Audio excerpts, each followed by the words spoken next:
today?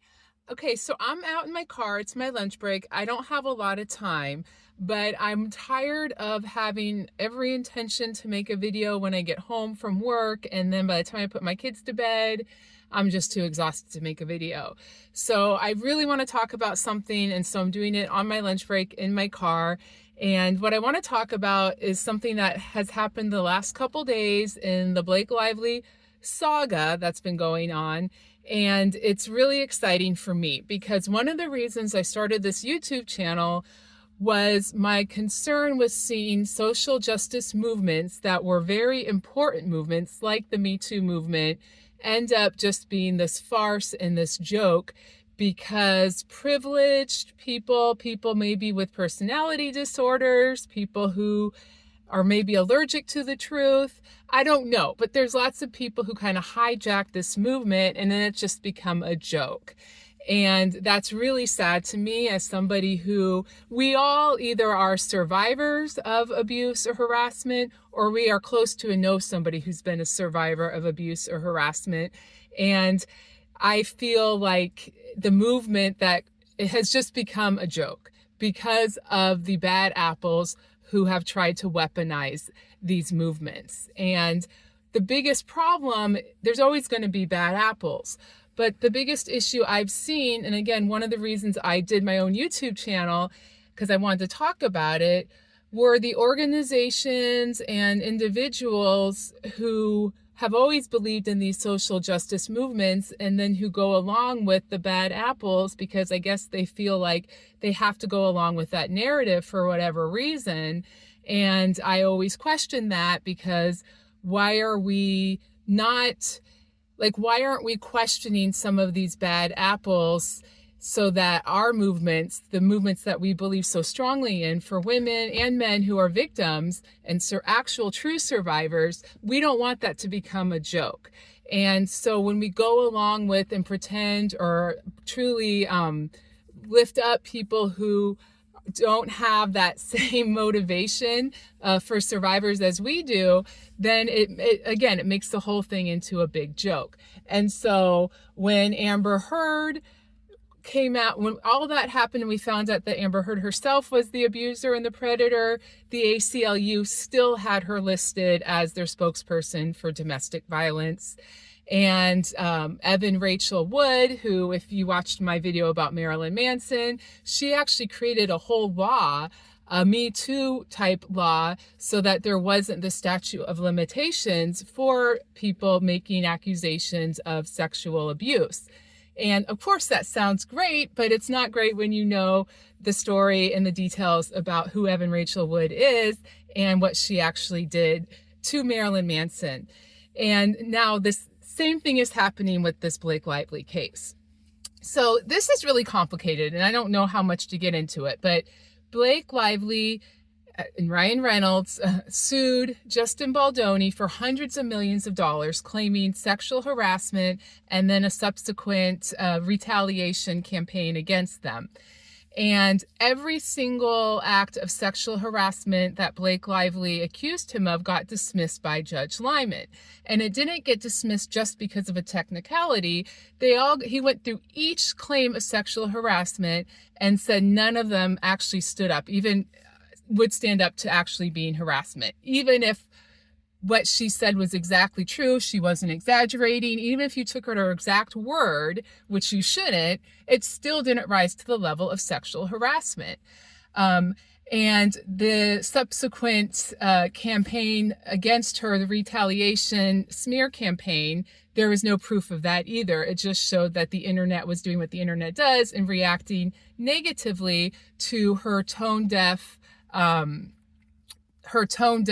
marketing of this movie on domestic violence and how she was using the movie to promote her alcohol and hair care lines. So it was all about making money and being a commercial success for her.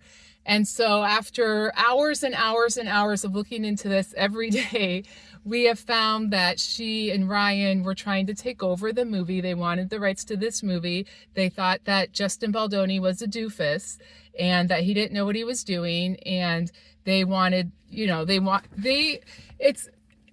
changes your perspective on Hollywood, or maybe it just reinforces your perspective on Hollywood.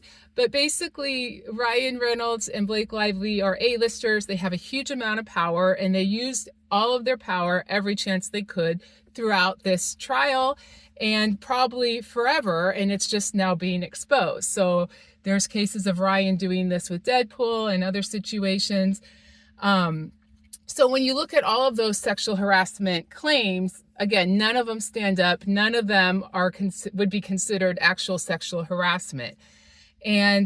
But what I think is happening is that Blake knows that there's this huge movement for women, especially, to speak out and to protect women. And just like some of the other false accusers, you can get documentaries, you can get magazine covers, you can become spokesperson for the ACLU and other organizations for human rights. And Blake probably thought, well, she's an A-lister, she has power, of course they're all going to go along with her. And okay, I had to turn my car on because I'm like sweating. It's hot out here. Even though it's not hot outside, it's hot in my car. So I turned it on, and I hope that the sound isn't going to be too distracting on this video. So let's get right back into it. So again, it's really hard to talk about this case because I'm trying to break it up into tiny little sections because it's so complicated. And so I don't know how much to go back to, or if I should just focus on exactly what I want to talk about, which is this law. So let's get into this law.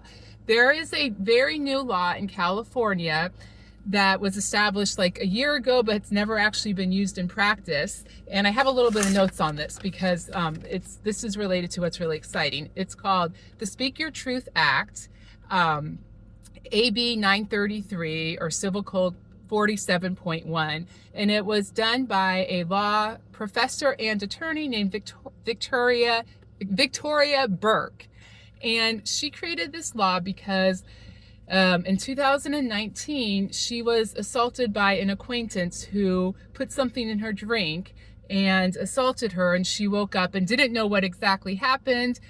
She went to the police, and there were some mistakes that were made, and she has a lot of lawyer friends, mistakes that were made by the police department in terms of collecting evidence of the rape or the assault. And then she had lawyer friends who told her, you need to be careful if you come public with these allegations because you can get sued for defamation, because one of the things that happened with this whole Me Too movement is that there's been a lot of subsequent defamation claims. So she's worked on a law that said if you make an accusation of harassment or assault or abuse, and the person who you accuse then sues you for defamation, and then their defamation claims get dismissed, then you can go after them for your legal fees and treble damages, which means triple the cost of any damages.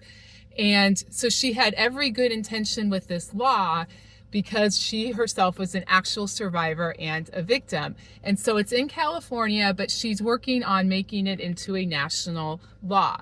So what happened with the Blake Lively case is Blake Lively is using this law. Blake settled and earned nothing. She sued Justin for hundreds of millions of dollars, settled it for $0. But one of the things that they did not accomplish in the settlement is what to do about this law. So what Blake's attorneys are trying to do is say, okay, we settled the lawsuit, but we still are going to go after you and have the judge decide whether you owe us damages for the defamation suit that you put against Blake Lively. Now, there's lots of questions about the constitutionality of this law. Why is this law applying to Blake when she didn't, when it has nothing to do with California, even though she has a residence in California, the movie wasn't filmed in California. So all of that, I don't know all the details of that.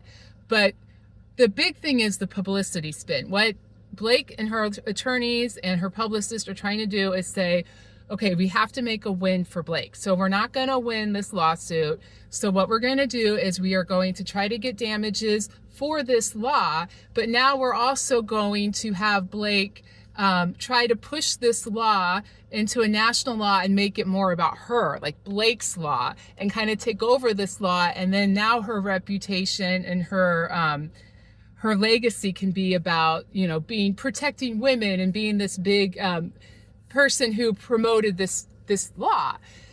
Okay, problem is that Victoria, who actually wrote the law, came out yesterday in an Instagram post and said, this is not what the law was intended for. The law was intended for people without money or without power to be able to speak out and not have to worry about being sued.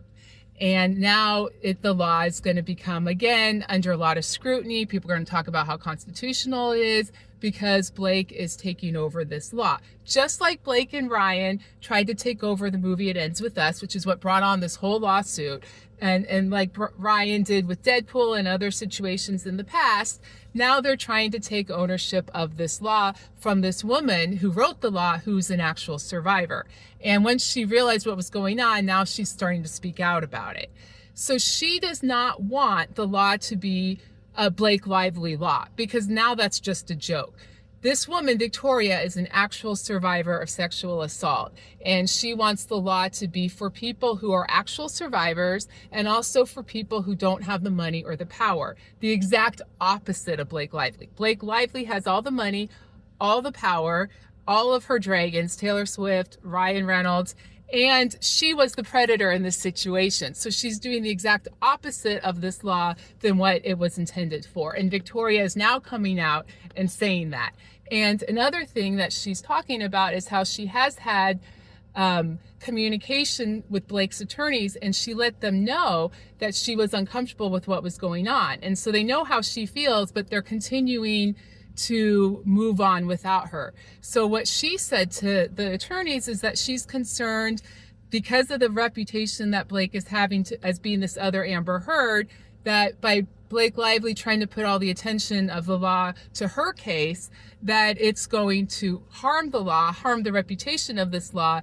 And right now she's kind of under the radar trying to get this law passed without much opposition in every state in this country. And now that Blake Lively's trying to say, hey, this is my law and I'm going to fight for all women and girls and try to get this law enacted, now it's just becoming, like the Amber Heard thing, a joke, and people are really questioning this law.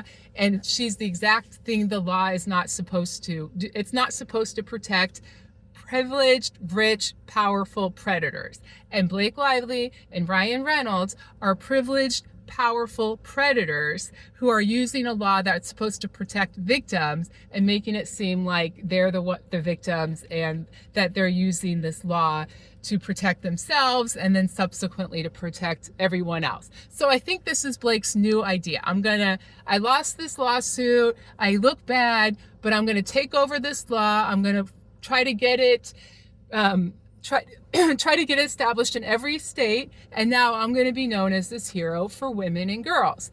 And the actual lady who wrote the law does not want that to happen, because again, she's looking at all these details and seeing that Blake Lively was not a victim and is not a survivor, and Justin Baldoni is not a predator. And so again, the very fear that people would have about this law is coming true because of what Blake Lively is doing. So she asked Blake's attorneys to please stop pushing forward with this law, that she's already doing that, and she's already being successful trying to get this law enacted in more states. And Blake's attorneys were like, nope, sorry, Blake wants to push through this law. So I think that's what is happening right now. Blake and Ryan are like, okay, we lost the lawsuit. Now our next move is to take over this law. Maybe we can change the name of it from Speak Your Truth Act to Blake's Law, and we can act like it's our win that we got this law established in every single state, so that we can protect girls and women from being victims like poor Blake Lively was. And the fact that she's coming out and saying, no, this is not the law, this is not what the law was intended for, knock it off.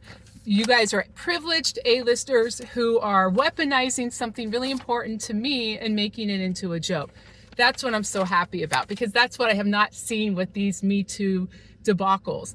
People who truly believe in survivors, people who truly believe in women's rights and human rights, and who want these laws enacted for actual survivors and people who don't have a lot of money or privilege, they're finally speaking out instead of just going along with it. Because after Amber Heard lost the defamation trial, all of those organizations and individual feminists wrote a letter in support of her. And I was just thinking, I don't understand why we are not trying to protect the laws as they are intended, why we are not trying to protect these movements so that they are about actual survivors, not famous celebrities, not narcissists, not privileged people who will try to find any way to make something all about them. And right now, being a survivor or a victim is a moneymaker and it's a fame maker. And so they're using that and they're weaponizing that. But finally, people are speaking out and are able to say, knock it off. And, you know, who cares if they, you know, they're going to say, oh, we're all misogynists. We don't believe women. No, we're not misogynists. We do believe women. We do not think that Blake Lively is a survivor or a victim. She's the predator and she needs to knock it off and stop weaponizing our movements.